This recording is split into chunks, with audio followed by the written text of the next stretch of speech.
आप इस वक्त जिस भी हालात में बैठे हैं, थके हुए, टूटे हुए, उलझे हुए या पूरी तरह शांत, एक बात याद रखिए, जब जीवन आपके सामने सवालों का पहाड़ खड़ा कर देता है, तब ईश्वर उत्तरों का रास्ता भीतर खोलते हैं। आप शायद सोचते होंगे, क्या सच में ईश्वर मेरे साथ है? क्या मैं इस संसार में अकेला खड़ा हूं? क्या मेरी प्रार्थनाएं खाली हवा में विलीन हो रही हैं? यही सवाल लाखों दिलों को हर रात काटता है। मगर आज, आज भक्ति के मार्ग के इस मंच पर मैं आपको वो 8 संकेत सुनाने वाला हूं जो ये साबित करते हैं कि ईश्वर सिर्फ आपके साथ नहीं है, बल्कि आपके भीतर एक अदृश्य ढाल बनकर खड़े हैं। लेकिन उससे पहले एक बात, अगर आप चाहते हैं कि ये संदेश सिर्फ आपको नहीं बल्कि पूरे संसार को ताकत दे, तो इस वीडियो को अभी लाइक कर दीजिए और कमेंट में सिर्फ ये लिखिए, मैं तैयार हूं प्रभु। क्योंकि जब आप ये लिखते हैं तो आपके भीतर की हिम्मत खुद आवाज उठाती है और यही शुरुआत है जागरण की। तो आइए अब धीरे धीरे आगे बढ़ते हैं, उसी तीव्रता के साथ जैसे कोई योद्धा अपने दर्द को ढाल बनाकर युद्ध भूमि की ओर बढ़ता है। सबसे पहला संकेत, और ये सुनते ही आपके दिल की परतें खुलने लगेंगी। जब किसी भी परिस्थिति में आपका दिल हार मानने को तैयार नहीं होता, ध्यान रखिए, शरीर थक सकता है, दिमाग टूट सकता है, लेकिन अगर दिल चुपचाप कहता है थोड़ा और चल, तो ये आपकी शक्ति नहीं, ये ईश्वर की धड़कनें हैं जो आपकी धड़कन के साथ तालमेल बना रही हैं। याद रखिए, इंसान की इच्छा शक्ति सीमित है, लेकिन ईश्वर की प्रेरणा असीमित। अगर आपके भीतर वो छोटी सी भी आग बाकी है जो कहती है अभी खत्म नहीं हुआ, तो समझ लेना ईश्वर ने आपको छोड़ा नहीं है, बल्कि आगे धकेल रहे हैं। दूसरा संकेत, जब कोई चीज, कोई रास्ता, कोई रिश्ता, कोई योजना अचानक टूट जाती है और आप गुस्से में, पीड़ा में पूछते हैं क्यों? सुनिए, जब एक द्वार आपकी आंखों के सामने बंद होता है, यह आपके खिलाफ नहीं होता, ये ईश्वर का कठोर निर्णय होता है। कठोर क्योंकि वो आपको ऐसे नुकसान से बचा रहे होते हैं जिसे आप अब भी समझ नहीं सकते। ये वही क्षण है जब इंसान रोता है, लेकिन ईश्वर मुस्कुराते हुए कहते हैं, विश्वास रख, तू देख नहीं पा रहा, पर मैं देख रहा हूं। दुनिया इसे बदकिस्मती कहती है, पर अनुभवी लोग जानते हैं, जिस रास्ते पर ईश्वर नहीं होते, उस रास्ते को बंद करना ही उनका संरक्षण होता है।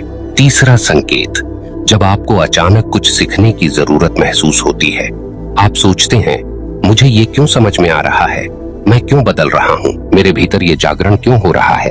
ये अचानक होने वाला परिवर्तन आपकी सोच नहीं है, ये आपकी आत्मा को ऊपर उठाने की तैयारी है।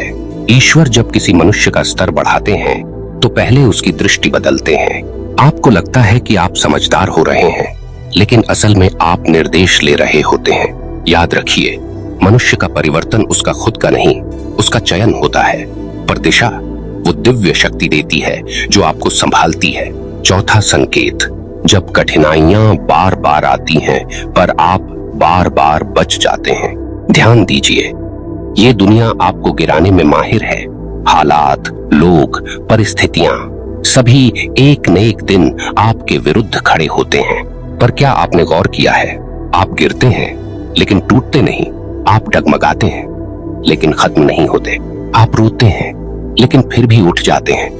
ये आपकी क्षमता नहीं है, क्योंकि अगर इंसान सिर्फ इंसान पर छोड़ा जाए तो वो एक ही चोट से बिखर सकता है।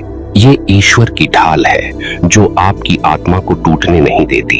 यही वो संकेत है जो सबसे खतरनाक भी है और सबसे शक्तिशाली भी, क्योंकि इसमें दर्द है मगर संरक्षण भी है। दोस्तों, अगर अब तक के इन 4 संकेतों में आपने खुद को कहीं भी महसूस किया, तो समझ लीजिए आप अकेले नहीं। आपके जीवन के हर मोड़ पर कोई अदृश्य शक्ति खड़ी है जो आपके आंसू भी गिनती है और आपकी जीत भी लिखती है। आप सुन रहे हैं और महसूस भी कर रहे हैं, क्योंकि सच हमेशा चुभता है और ईश्वर के संकेत हमेशा दिल में गूंजते हैं। अब आगे बढ़ते हैं 5वें संकेत की ओर, जो इतना अनदेखा और इतना मौन होता है कि ज्यादातर लोग पहचान ही नहीं पाते। 5वां संकेत, जब आप अचानक अकेले पड़ जाते हैं, लोग साथ छोड़ देते हैं, कुछ दूर चले जाते हैं, कुछ मुखौटे गिरा देते हैं और आपको लगता है कि पूरी दुनिया आपके खिलाफ हो गई है। लेकिन सत्य ये है, ईश्वर जब आपके जीवन में एक नई दिशा, नई ऊंचाई और नया उद्देश्य लाने वाले होते हैं तो वो पहले भीड़ हटाते हैं। भीड़ में खड़े रहकर कोई अपनी आत्मा की आवाज नहीं सुन सकता। शांति भीड़ में नहीं मिलती। शांति केवल तब आती है जब ईश्वर आपको अलग ले जाते हैं ताकि आपकी आत्मा उनसे बात कर सके। ये वही पल होते हैं जब इंसान सोचता है, मुझसे सब दूर क्यों हो रहे हैं? लेकिन असल में ये दूर होना नहीं, ये जगह बनाना होता है ताकि वो लोग आपकी जिंदगी में आ सकें जिनका काम आपको गिराना नहीं बल्कि उठाना है। और ये प्रक्रिया कभी सरल नहीं होती क्योंकि ईश्वर के निर्णय मखमली नहीं, शिलाओं जैसे कठोर होते हैं। मगर उन्हीं कठोर निर्णयों से आपकी आत्मा की ताकत जन्म लेती है। छठवां संकेत, जब आपके अंदर अचानक पाप, गलती, छल और गलत आदतों के प्रति असहजता बढ़ जाती है। पहले जो बातें, जो व्यवहार, जो लोग आपको ठीक लगते थे, अचानक वही बातें आपको भीतर से चुभने लगती हैं।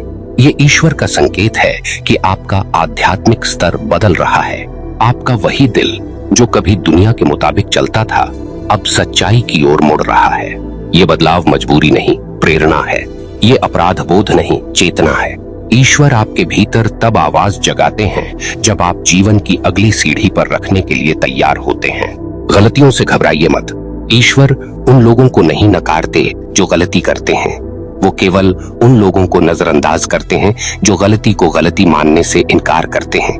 अगर आपकी आत्मा आज भी सच को महसूस कर सकती है तो समझ लीजिए कि ईश्वर की कृपा अब भी आपके अंदर प्रवाहित हो रही है। सातवां संकेत, जब आप बुरा नहीं करने देते, भले ही आपके साथ कितना भी बुरा हो चुका हो। ये बहुत बड़ा संकेत है और बहुत दुर्लभ भी, क्योंकि सामान्य इंसान बदले की आग में जलता है, किंतु ईश्वर के संरक्षण में रहने वाला इंसान बदला नहीं लेता, वो बदलाव लाता है।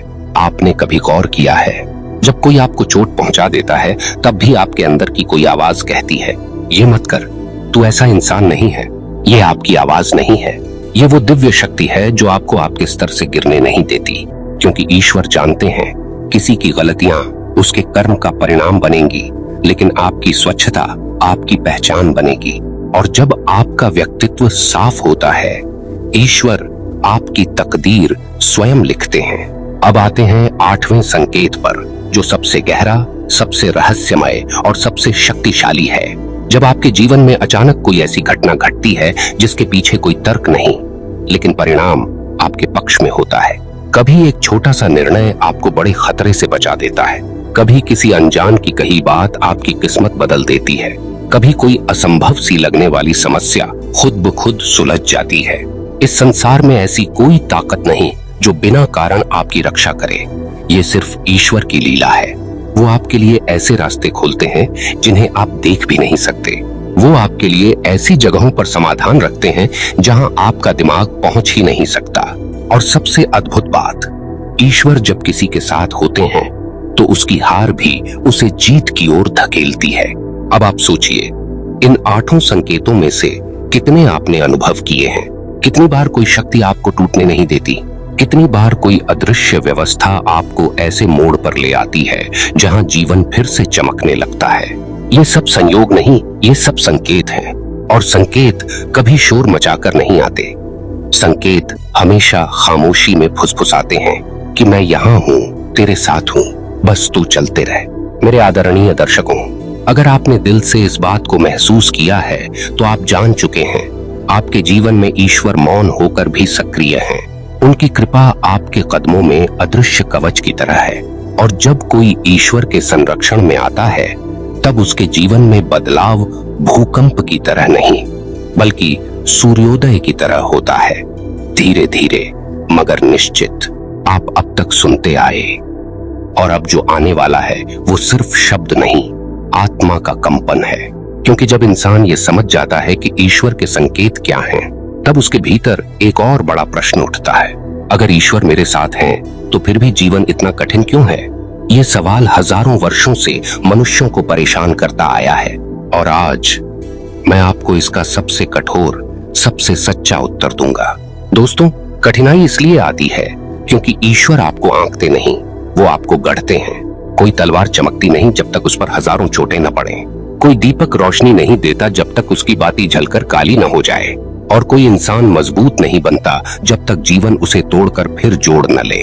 ईश्वर आपकी हर पीड़ा को देखते हैं लेकिन रोकते नहीं, क्योंकि अगर वो आपकी हर समस्या रोक देंगे तो आप सीखेंगे कैसे, आप उठेंगे कैसे, आप में वो जज्बा आएगा कैसे जो उन योद्धाओं में होता है जिनके ऊपर ईश्वर का हाथ होता है। असली भक्त वो नहीं जो फूलों के रास्ते पाकर ईश्वर को धन्यवाद दे। असली भक्त वो है जो कांटों पर चलकर भी कहे, प्रभु मैं जानता हूँ ये रास्ता आपने ही चुना है और इसके अंत में मेरी आत्मा की जीत है। आप सोचिए, कितनी बार जीवन ने आपको नीचे गिराया, कितनी बार अपमान मिला, कितनी बार किसी बात ने आपकी नींद छीन ली, कितनी बार आपने सोचा अब बस इससे आगे नहीं, लेकिन फिर भी आप उठे, आप चले, आप लड़े। आपने अपने घाव छुपाकर दुनिया में फिर से मुस्कुराहट रख दी। क्या ये आपकी ताकत थी? नहीं, ये वो अदृश्य शक्ति थी जो आपके कांधे पर हाथ रखकर कहती थी, तेरा सफर अभी खत्म नहीं हुआ, मुझे तुझे वहां ले जाना है जहां तू खुद को भी देखने की हिम्मत नहीं कर पाता। सुनिए, ईश्वर कभी भी अशक्त लोगों को बड़ी परीक्षाएं नहीं देते। अगर आपके जीवन में तूफान आए हैं तो इसका मतलब है कि आपकी आत्मा में एक ऐसा सामर्थ्य है जिसे दुनिया का कोई आघात मिटा नहीं सकता। ईश्वर जानते हैं कि कौन सा इंसान किस कदर टूटने पर भी फिर जुड़ सकता है, और वो आपको आपकी क्षमता के अनुसार ही परीक्षा देते हैं। जितना आप उठा सकते हैं उतना ही भार। कोई भी दुख आपकी क्षमता से बड़ा नहीं होता, बस आपकी समझ उससे छोटी होती है। और अब मैं आपको वो गहरी बात बताने जा रहा हूँ जिसे सुनकर कई लोग रो पड़ते हैं, कई लोग जाग जाते हैं और कई लोग अपने जीवन को नई दिशा देते हैं। जब आप अकेले रास्ते पर चल रहे हो, थोड़ा रुककर पीछे देखिए। आपको शायद कोई न दिखे, लेकिन जब आप दिल से महसूस करेंगे तो आपको एहसास होगा कि हर कठिन मोड़ पर आपको धक्का देने वाला कोई था, हर गड्ढे से बचाने वाला कोई था, हर कदम पर आपकी पीठ सीधी करके कहने वाला कोई था, आगे बढ़, मैं साथ हूँ। आप उस शक्ति को देख नहीं सकते पर महसूस कर सकते हैं। आप उसे छू नहीं सकते पर उसके असर में जीते हैं। आप उसे पुकारते नहीं पर वो चुपचाप आपके भीतर उपस्थित रहती है। ये मौन ही ईश्वर की असली भाषा है। और अगर आपने यह वीडियो यहाँ तक सुना है तो इसका मतलब है कि आपका मन अब उस सत्य को स्वीकार करने लगा है जिसे आपकी आत्मा पहले से जानती थी, कि आप कभी अकेले नहीं थे, न किसी मोड़ पर, न किसी अंधेरे में, न किसी आंसू की रात में। हर कदम पर ईश्वर आपके साथ खड़े थे, खड़े हैं और खड़े रहेंगे। अब मेरे सम्मानित दर्शकों, आपको आखिरी और सबसे जरूरी बात सुननी है जो आपकी ऊर्जा को बदल देगी। ईश्वर तभी अपना मार्ग दिखाते हैं जब मनुष्य तैयार होता है, और तैयार होने का पहला संकेत है कृतज्ञता। जिस दिन आप हर सुबह उठकर ये कहेंगे, प्रभु आज भी मुझे चलने का अवसर देने के लिए धन्यवाद, उस दिन से आपकी किस्मत का रास्ता बदलना शुरू हो जाएगा। याद रखिए, ईश्वर उन दरवाजों को खोलते हैं जिन पर मनुष्य की नजर भी नहीं पड़ती, और जब वो खोलते हैं तो दुनिया की कोई शक्ति उन्हें बंद नहीं कर सकती। अब इस अंतिम क्षण पर मैं आपसे कुछ कहना चाहता हूँ, दिल से, आत्मा से, उस प्रेम और सम्मान के साथ जिसे भक्ति के मार्ग ने हमेशा निभाया है। अगर इस वीडियो ने आपकी आत्मा को एक पल के लिए भी छुआ है, अगर आपको किसी भी लाइन में अपना जीवन झलकता हुआ महसूस हुआ है, अगर आपको कहीं भी लगा कि हाँ ये मेरे लिए था, तो इस वीडियो को लाइक कर दीजिए और कमेंट में लिखिए, प्रभु मैं आपके मार्ग पर हूँ। ये शब्द सिर्फ कमेंट नहीं होंगे, ये आपकी आत्मा का घोषणा पत्र होगा कि अब आप जाग चुके हैं, अब आप तैयार हैं, और अब ईश्वर आपको वहीं ले जाएंगे जहां आपकी किस्मत आपकी प्रतीक्षा कर रही है। और मेरे सम्मानित दर्शकों, इस यात्रा को यहीं मत रोकिए, क्योंकि आपका हर कदम आपको उस सत्य के करीब ले जाएगा जिसकी खोज में आप वर्षों से भटक रहे थे। तो हमारे साथ भक्ति के मार्ग पर जुड़ें, जहां हर शब्द सिर्फ सुनाई नहीं देता, महसूस होता है, जहां हर संदेश सिर्फ जानकारी नहीं बल्कि जागरण है, और जहां हर वीडियो सिर्फ वीडियो नहीं, आपके भीतर की दिव्यता को जगाने वाला पुकार है। इस आवाज को मत खोइए, इस मार्ग को मत छोड़िए, क्योंकि आपका सफर अब शुरू हुआ है। जय श्री हरि।